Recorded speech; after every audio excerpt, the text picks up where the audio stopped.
ada orang yang dia mau terima firman. Ibadah rumah tangga dia mau, dia datang dengar firman di sini dia mau.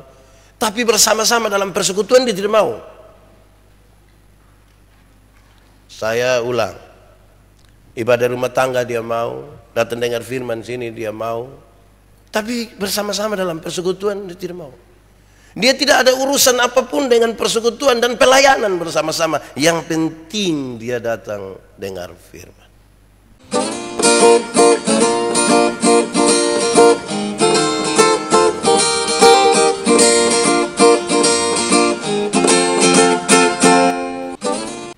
Bapak Ibu saudara-saudara, mari kita berdoa untuk pemberitaan firman Tuhan.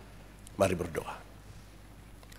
Ya Tuhan Allah, kami mohon kepadamu, arahkanlah seluruh hati, pikiran dan hidup kami pada pemberitaan firman saat ini. Sebab siapa kami ini Tuhan? Kami orang-orang berdosa dan terbatas dalam segala sesuatu. Karena itu sungguh tidak mungkin bagi kami untuk mengerti firman Tuhan kecuali kalau Tuhan menolong kami. Oleh kuat kuasa Roh Kudus-Mu kami mohon, biarlah hari ini Tuhan Engkau memampukan kami mengerti firman-Mu. Dan lebih dari itu kami dimampukan menjadi pelaku-pelaku firman Tuhan. Jauhkanlah semua penggoda pencobaan. Biar di dalam damai-Mu kami belajar firman Tuhan. Terima kasih. Kami rindu pada firman-Mu. Berfirmanlah bagi kami Tuhan. Di dalam nama Yesus firman yang hidup itu kami berdoa. Amin. Bapak Ibu saudara-saudara, tema yang ditetapkan oleh Majelis Sinode pada hari ini adalah doa Yesus untuk persekutuan yang diutus. Doa Yesus untuk persekutuan yang diutus. Pembacaannya terambil dari Injil Yohanes pasal 17 ayat 1 sampai ayat 26. Injil Yohanes pasal 17 ayat 1 sampai ayat yang ke-26. Sejemput jemaat Tuhan berdiri. Doa Yesus untuk murid-muridnya. Demikianlah kata Yesus. Lalu ia menengadah ke langit dan berkata, Bapa, telah tiba saatnya, permuliakanlah anakmu, supaya anakmu mempermuliakan engkau. Sama seperti engkau telah memberikan kepadanya kuasa atas segala yang hidup, demikian pula ia akan memberikan hidup yang kekal kepada semua yang telah engkau berikan kepadanya. Inilah hidup yang kekal itu, yaitu bahwa mereka mengenal engkau, satu-satunya Allah yang benar, dan mengenal Yesus Kristus yang telah engkau utus. Aku telah mempermuliakan engkau di bumi dengan jalan menyelesaikan pekerjaan yang kau berikan kepadaku untuk melakukannya. Oleh sebab itu, ya Bapa, permuliakanlah aku padamu sendiri dengan kemuliaan yang kumiliki di hadirat-Mu sebelum dunia ada. Aku telah menyatakan namamu kepada semua orang yang kau berikan kepadaku dari dunia. Mereka itu milik-Mu, dan engkau telah memberikan mereka kepadaku, dan mereka telah menuruti firman-Mu. Sekarang mereka tahu bahwa semua yang engkau berikan kepadaku itu berasal daripadamu. Sebab segala firman yang kau sampaikan kepadaku telah kusampaikan kepada mereka, dan mereka telah menerimanya. Mereka tahu benar-benar bahwa aku datang daripadamu, dan mereka percaya bahwa engkaulah yang telah mengutus aku. Aku berdoa untuk mereka, bukan untuk dunia aku berdoa, tetapi untuk mereka yang telah engkau berikan kepadaku, sebab mereka adalah milik-Mu. Dan segala milikku adalah milik-Mu, dan milik-Mu adalah milikku, dan aku telah dipermuliakan di dalam mereka. Dan aku tidak ada lagi di dalam dunia, tetapi mereka masih ada di dalam dunia. Dan aku datang kepadamu, ya Bapa yang kudus, peliharalah mereka dalam namamu, yaitu namamu yang telah engkau berikan kepadaku, supaya mereka menjadi satu sama seperti kita. Selama aku bersama mereka, aku memelihara mereka dalam namamu, yaitu namamu yang telah engkau berikan kepadaku. Aku telah menjaga mereka, dan tidak ada seorang pun dari mereka yang binasa selain daripada dia yang telah ditentukan untuk binasa, supaya genaplah yang tertulis dalam kitab suci. Tetapi sekarang aku datang kepadamu dan aku mengatakan semuanya ini sementara aku masih ada di dalam dunia, supaya penuhlah sukacitaku di dalam diri mereka. Aku telah memberikan firman-Mu kepada mereka dan dunia membenci mereka, karena mereka bukan dari dunia, sama seperti aku bukan dari dunia. Aku tidak meminta supaya Engkau mengambil mereka dari dunia, tetapi supaya Engkau melindungi mereka daripada yang jahat. Mereka bukan dari dunia, sama seperti aku bukan dari dunia. Kuduskanlah mereka dalam kebenaran. Firman-Mu adalah kebenaran. Sama seperti Engkau telah mengutus aku ke dalam dunia, demikian pula aku telah mengutus mereka ke dalam dunia.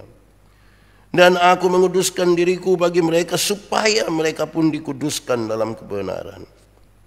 Dan bukan untuk mereka ini saja aku berdoa, tetapi juga untuk orang-orang yang percaya kepadaku oleh pemberitaan mereka, supaya mereka semua menjadi satu, sama seperti Engkau ya Bapa dalam aku dan aku di dalam Engkau, agar mereka juga di dalam kita, supaya dunia percaya bahwa Engkaulah yang telah mengutus aku. Dan aku telah memberikan kepada mereka kemuliaan yang Kau berikan kepadaku, supaya mereka menjadi satu sama seperti kita adalah satu. Aku di dalam mereka dan Engkau di dalam aku, supaya mereka sempurna menjadi satu, agar dunia tahu bahwa Engkau yang telah mengutus aku, dan bahwa Engkau mengasihi mereka sama seperti yang Engkau mengasihi aku. Ya Bapa, aku mau supaya dimanapun aku berada, mereka juga berada bersama-sama dengan aku. Mereka yang telah memberikan kepadaku, agar mereka memandang kemuliaanku yang telah Engkau berikan kepadaku, sebab Engkau telah mengasihi aku sebelum dunia dijadikan. Ya Bapa yang adil, memang dunia tidak mengenal Engkau, tetapi aku mengenal Engkau. Dan mereka ini tahu bahwa Engkaulah yang mengutus aku. Dan aku telah memberitahukan namamu kepada mereka, dan aku akan memberitahukan supaya kasih yang Engkau berikan kepadaku ada di dalam mereka, dan aku di dalam mereka. Demikian firman Tuhan. Berbahagia setiap orang yang mendengar firman, memelihara dan melakukan dalam hidup setiap hari. Shalom. Saudara-saudara, tema kita adalah doa Yesus untuk persekutuan yang diutus. Diharapkan setelah mendengar khotbah ini, saudara-saudara, benar-benar kita menjadi gereja yang misioner. Eklesia itu keluar, kita bersama-sama diutus di tengah-tengah dunia ini.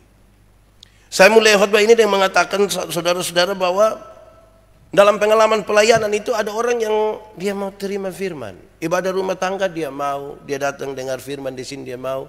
Tapi bersama-sama dalam persekutuan dia tidak mau. Saya ulang.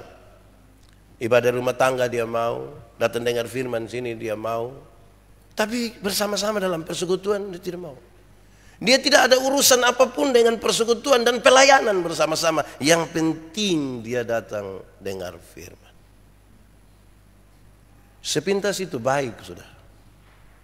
Tapi kalau kita bicara tentang gereja, kita bicara tentang persekutuan. Pengalaman-pengalaman orang-orang secara pribadi yang berjumpa dengan Tuhan, kemudian kita bersekutu bersama, dan kemudian Tuhan mengutus kita sebagai persekutuan, bukan sebagai orang per orang. Walaupun nanti satu-satu orang mungkin jalan. Saudara-saudara, tema utama sebenarnya dari doa Yesus yang kita baca 26 ayat ini, temanya adalah kemuliaan ilahi. Itu tema utama. Bagaimana Allah dipermuliakan, Yesus dipermuliakan, dan itu yang menjadi tema. Orang-orang kudus, orang-orang percaya yang sungguh-sungguh mengasihi dan percaya kepada Tuhan Yesus, juga termasuk saya dan saudara, kita masih tinggal di dalam dunia. Kita masih ada di bumi. Karena itu mereka yang percaya kepada Tuhan itu mesti dijaga, mesti dipelihara, supaya mereka menjadi satu. Mereka harus dijaga, mereka harus dipelihara supaya menjadi satu. Bukan menjadi seragam, menjadi satu. Kalau seragam saja gampang. Biar hati bamara juga kita bisa pakai motif rote sama-sama. Itu seragam namanya. Tapi supaya mereka menjadi satu. Saudara-saudara, kalau kita betul-betul menyelidiki teks ini, kita menemukan hal-hal dari aspek yang baik, di mana Tuhan Yesus berdoa dari kesatuan, aspek dari kesatuan dalam doa Tuhan Yesus ini menarik. Satu, kesatuan dalam nama Bapa. Kesatuan di dalam nama Bapa. Saya ingin mengatakan kepada kita, saudara, Bapa itu diperkenalkan oleh Yesus. Dulu orang-orang tidak menyebut Bapa. YHWH, Yahweh, sesuatu yang jauh sekali, yang tidak mungkin dijangkau, terlalu jauh. Dan Tuhan Yesus memperkenalkan nama yang luar biasa ini. Kamu boleh menyebutnya Bapa, dekat. Dia bukan yang di jauh sana, dia dekat dengan kamu. Dalam doanya, saudara, Tuhan Yesus juga menunjukkan sebuah aspek yang luar biasa, bahwa persekutuan jemaat, persekutuan orang-orang beriman itu tidak akan pernah binasa. Tidak akan binasa. Gedung gereja mungkin akan binasa, tapi persekutuan orang beriman tidak akan binasa. Walaupun nanti kemudian dalam perjalanannya bukan tanpa pergumulan dan tantangan. Aspek yang berikut dari doa Yesus adalah supaya orang-orang kudus, supaya orang-orang percaya senantiasa berjaga-jaga. Berjaga-jaga di dalam doa supaya mereka terlepas dari iblis. Tantangan kita ini di situ. Iblis juga berusaha begitu rupa untuk mengacaukan kita. Kita harus terlepas dari pengaruh kuasanya, dan kita harus terlepas dari upaya untuk menghancurkan. Ini harus ditaruh kriteria hati-hati. Iblis tahu kalau kita bersatu, dia kalah. Itu iblis tahu itu. Kalau kita bersatu, iblis kalah. Sehingga dia cari jalan begitu rupa supaya kita jangan bersatu, supaya kita pecah. Ini kriterianya mesti hati-hati. Jangan sampai, saudara-saudara, supaya kita tidak ada masalah, lantas kita tidak mau melakukan apa-apa. Makanya saya bilang, mesti ditaruh kriteria hati-hati. Aspek yang berikut dari doa Yesus ini, saudara, adalah supaya mereka dikuduskan. Kudus itu berarti supaya mereka dipisahkan. Mereka dipisahkan dari dunia ini. Kata dunia dalam Alkitab juga mengandung arti mereka yang tidak mengenal Allah, yang membenci. Persekutuan orang kudus adalah persekutuan orang-orang yang dipisahkan dari mereka yang tidak percaya. Supaya jelas, ini kambing, ini domba. Ini orang percaya, ini tidak orang percaya. Yang jadi soal adalah kadang-kadang kita jadi orang percaya, kadang-kadang kita jadi orang tidak percaya.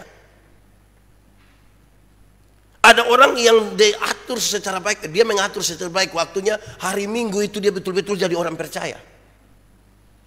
Nanti Senin, Sabtu baru dia jadi orang lain. Nah ini juga kita repot ini.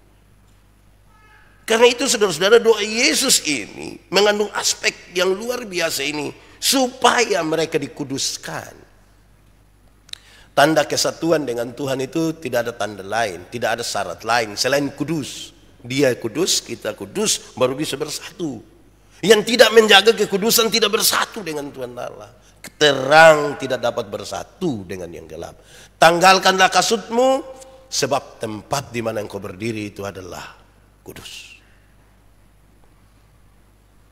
Doa Yesus ini juga mengandung aspek kesatuan dalam Allah Tritunggal melalui pengudusan. Allah Tritunggal.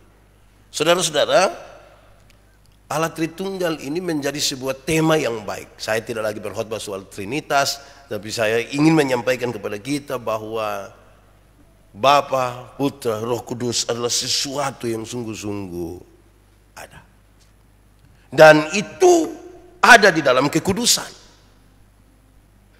Sehingga kita menyatu dengan Roh Kudus, dengan Kristus dan dengan Allah. yang kita sebut Bapa itu.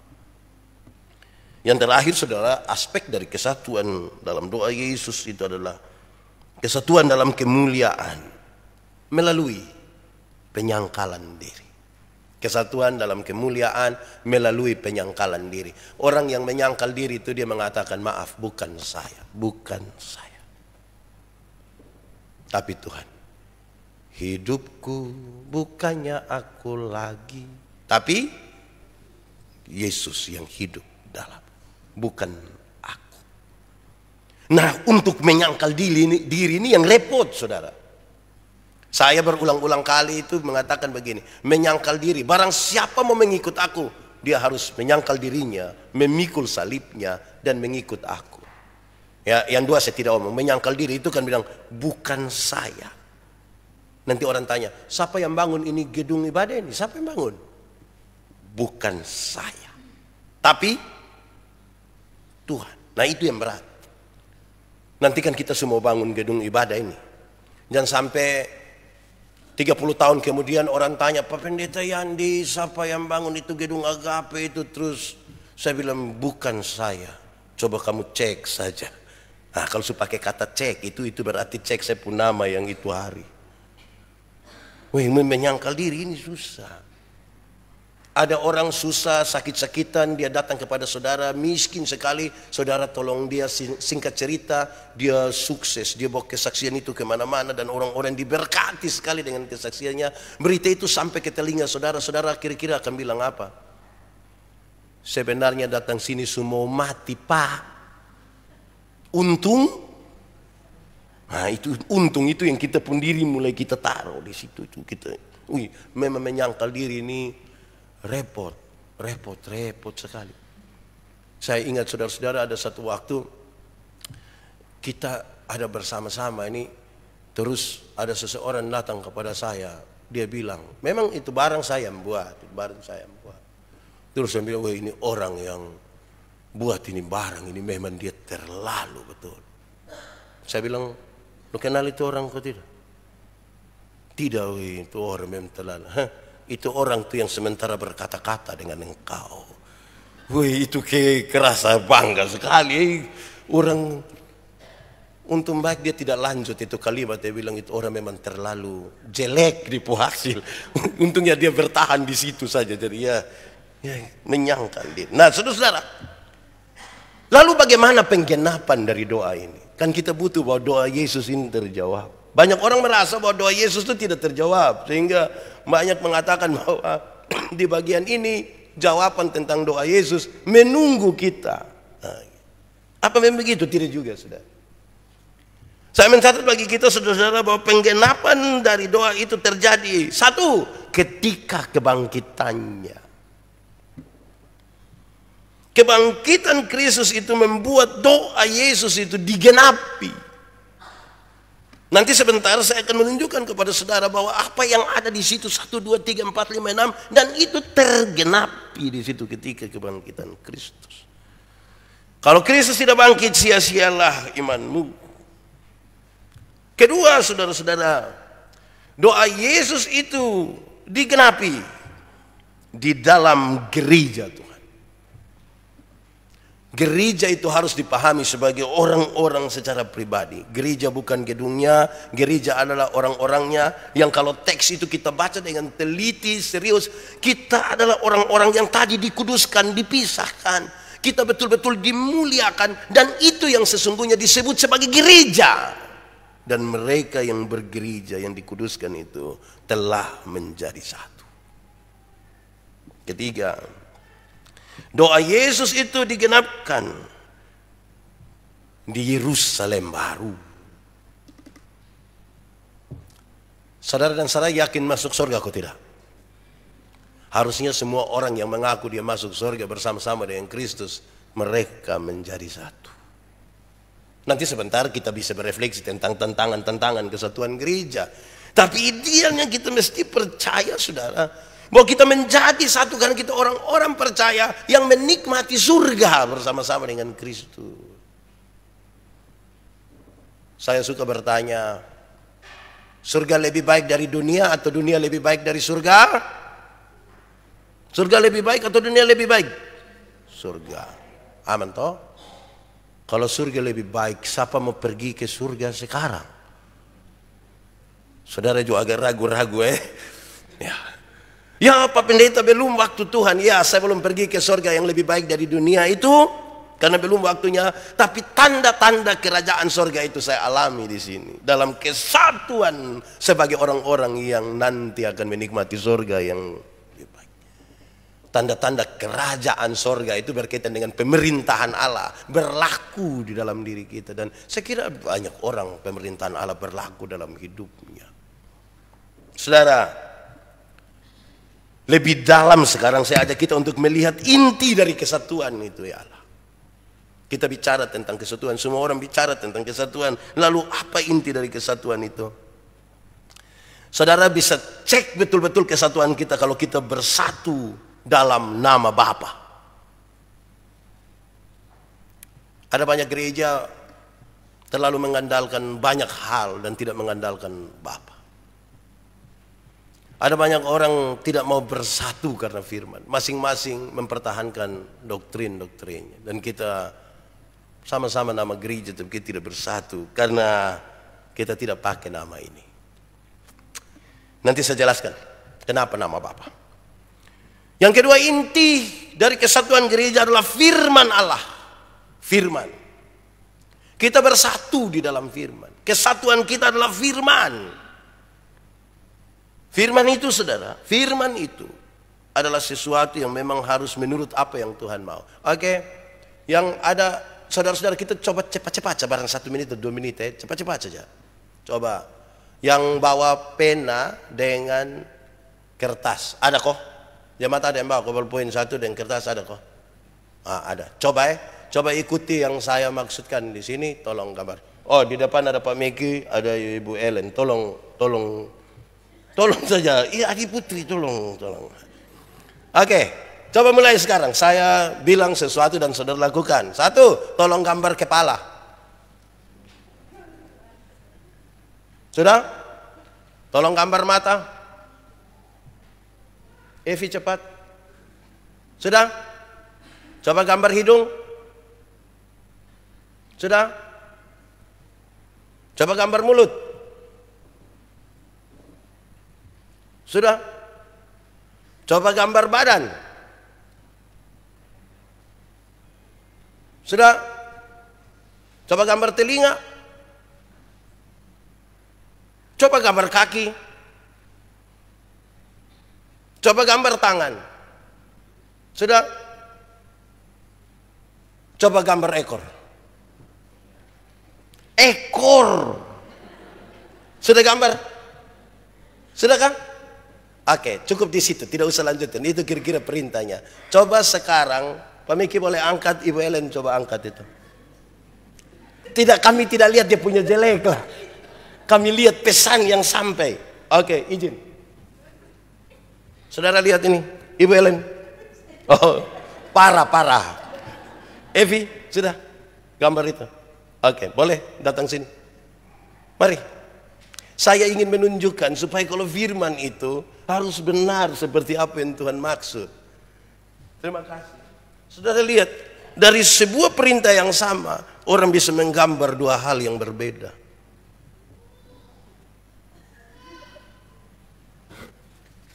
Evi gambar boneka. Dan Pak Meki gambar manusia. Dari satu perintah yang sama. Padahal yang saya maksud itu gambar kucing. Saudara lihat bahwa kadang-kadang yang Tuhan maksudkan lain, kita bisa artikan lain. Nah, kalau kita mau bersatu betul seperti yang firman maksudkan. Jangan menurut apa yang kita tafsirkan dan menjauh dari yang Tuhan maksudkan. Bahwa nanti itu kita refleksikan sebagai pengalaman perjumpaan yang berbeda, silahkan. Tapi jangan sampai saudara, kita justru menggambarkan bukan seperti apa yang menjadi yang Tuhan maksudkan. Perintah sama, hasil berbeda. Supaya kita menyelidiki dengan baik firman Tuhan. 3, inti dari kesatuan. Saudara-saudara, Tuhan Yesus menggenapkan kesatuan ini dengan Ini yang tadi saya bilang, saya akan jelaskan beberapa hal. Tuhan menegaskan dan melengkapi itu kesatuan. Yang satu, kuasa. Di ayat yang kedua kita membaca tentang kuasa. Jadi kalau persekutuan yang tidak mengandalkan kuasa Tuhan, jangan harapkan itu. Kedua, orang beriman. Kalau kita baca ayat 2, 6, 9, 24, orang-orang beriman Tuhan berikan. Engkau telah berikan. Masa di dunia yang besar ini tidak ada orang beriman? Masa di antara kita yang begini banyak tidak ada orang beriman? Ketiga, penyelamatan bagi dunia. Tuhan melengkapi itu dengan penyelamatan bagi dunia. Ayat 4. Aku telah menyelesaikan tugas itu. Firman, ayat yang ke-8, dia melengkapi. Nama Bapa, ayat 11 dan 12. Dan di ayat 24, terakhir ke-6, kemuliaan Bapa. 6 ini menggenapkan kesatuan jemaat. Jadi kita bisa ukur kita dalam kesatuan itu, kok tidak? Kuasa, orang beriman, penyelamatan bagi dunia, firman, nama Bapa, dan kemuliaan Bapa. Saudara, supaya orang beriman bisa mengambil bagian dalam kesatuan, supaya orang beriman bisa mengambil bagian dalam kesatuan, Tuhan Yesus memberikan kepada mereka 3 hal. Kehidupan kekal Tuhan telah berikan. Orang beriman mesti meyakini, seyakin-yakinnya tentang kehidupan kekal, firman Allah, dan kemuliaan Allah. Supaya kita bisa mengambil bagian dalam tadi itu kesatuan. Bukan Tuhan belum bekerja, dia memberikan kepada kita kehidupan kekal, firman, dan kemuliaan. Kenapa dari tadi disebutkan nama Bapa, Bapa, Bapa, Bapa? Saudara, dalam perjanjian lama, nama bukanlah sekedar sebuah sebutan untuk memanggil seseorang. Tetapi nama adalah seluruh sifat dan pribadi yang diketahui. Nama bukan sekedar sebutan, tapi seluruh sifat yang ada di situ. Sifat pribadi yang diketahui. Engkau akan kusebut Israel. Artinya pejuang Allah. Itu arti yang menyertai sebutan Israel setiap waktu. Engkau akan kusebut Petrus, Petra, di atas batu karang ini kubangun. Nama punya arti toh. Kita sekarang ya nama ikut artis. Ada separuh kasih nama anak ikut mantan pun nama karena tidak sempat jadi. Akhirnya setiap kali itu nama disebut dia ingat kurang ajar itu. Nama adalah keseluruhan sifat.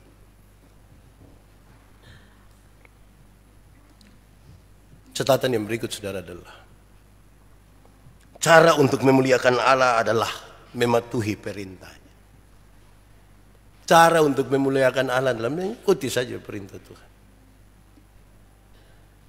Mengikuti perintah Tuhan ini bertabrakan saja dengan kita pun perintah atas diri sendiri.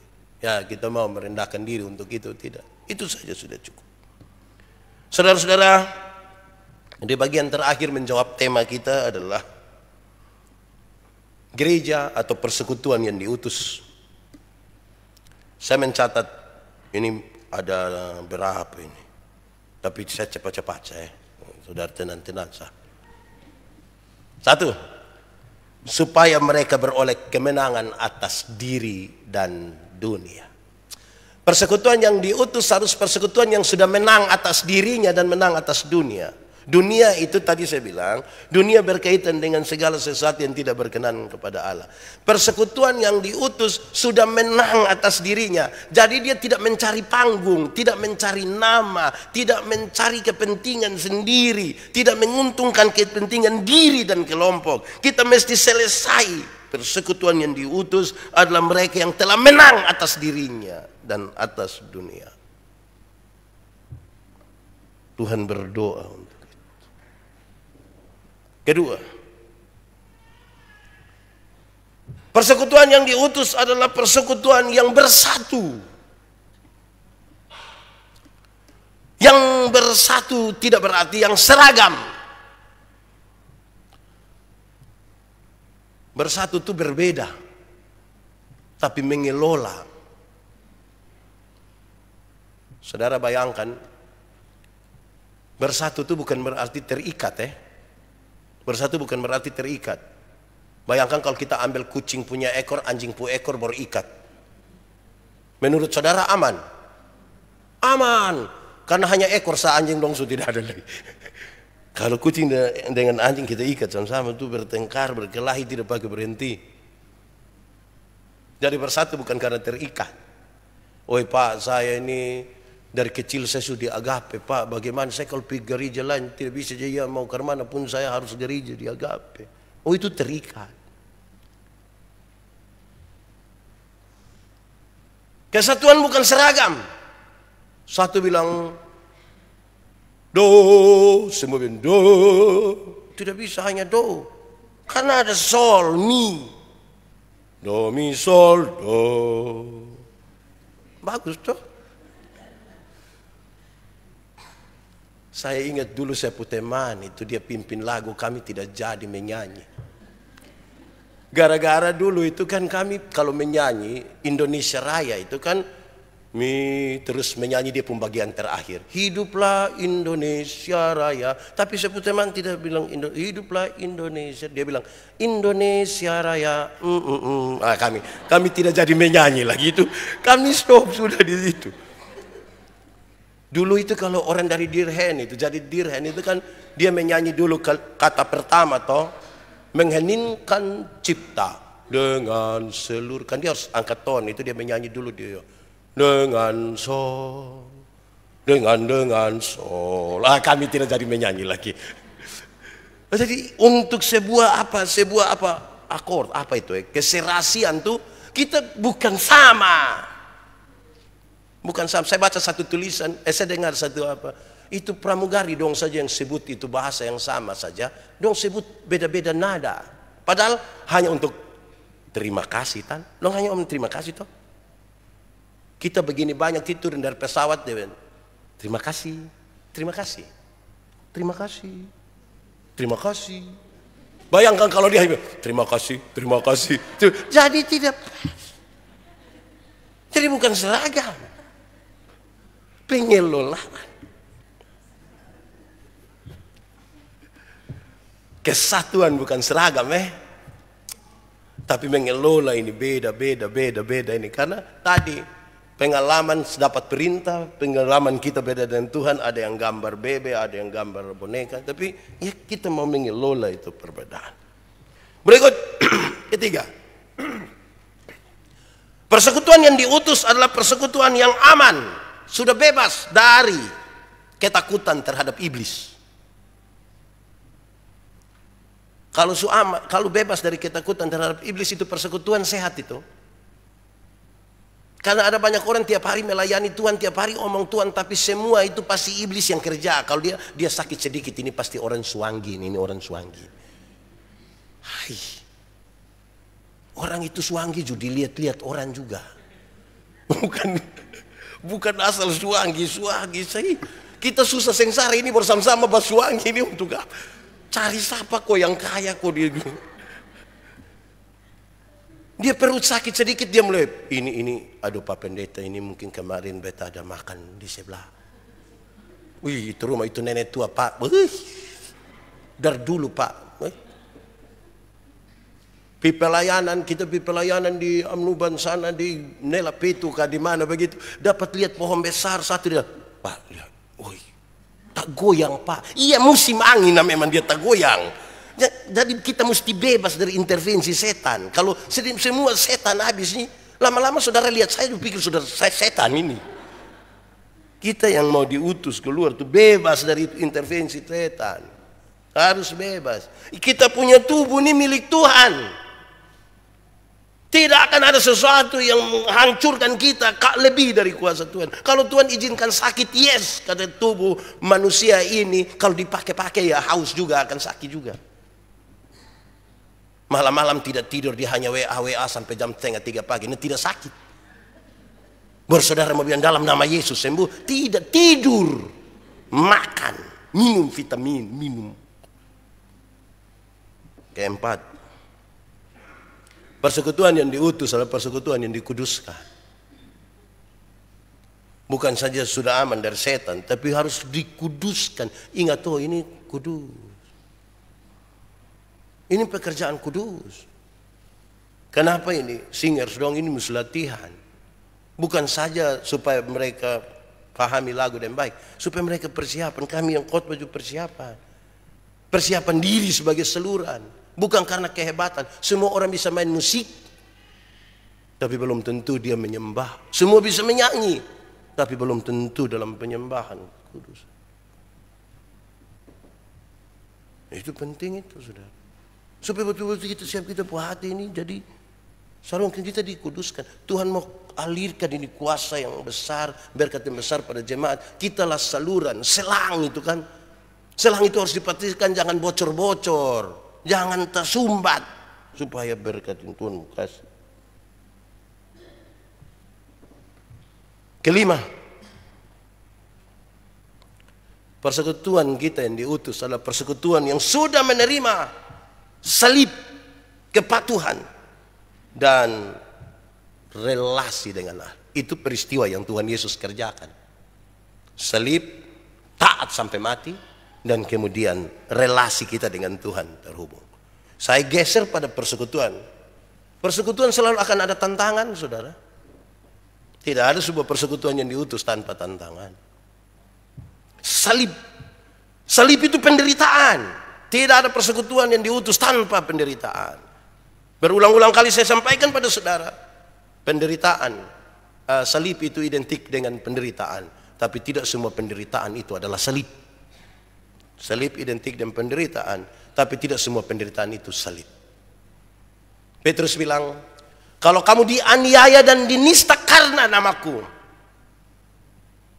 itu tidak apa-apa, karena penghakiman dimulai dari rumah Allah sendiri. Tetapi kalau engkau pencuri berkena pokok, itu bukan salib. Itu pilihan pribadi, bilang om tolong pukul beta dulu. Jadi sama-sama menderita, tapi itu dua hal yang beda.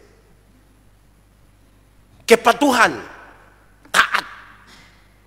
Supaya jangan cepat-cepat ada masalah sedikit langsung persetan beta tenang. Tantangan sedikit semua lepas dari tanggung jawab. Jangan, gas, maju. Butuh taat. Kita taat ini bukan pada manusia, taat kepada Tuhan.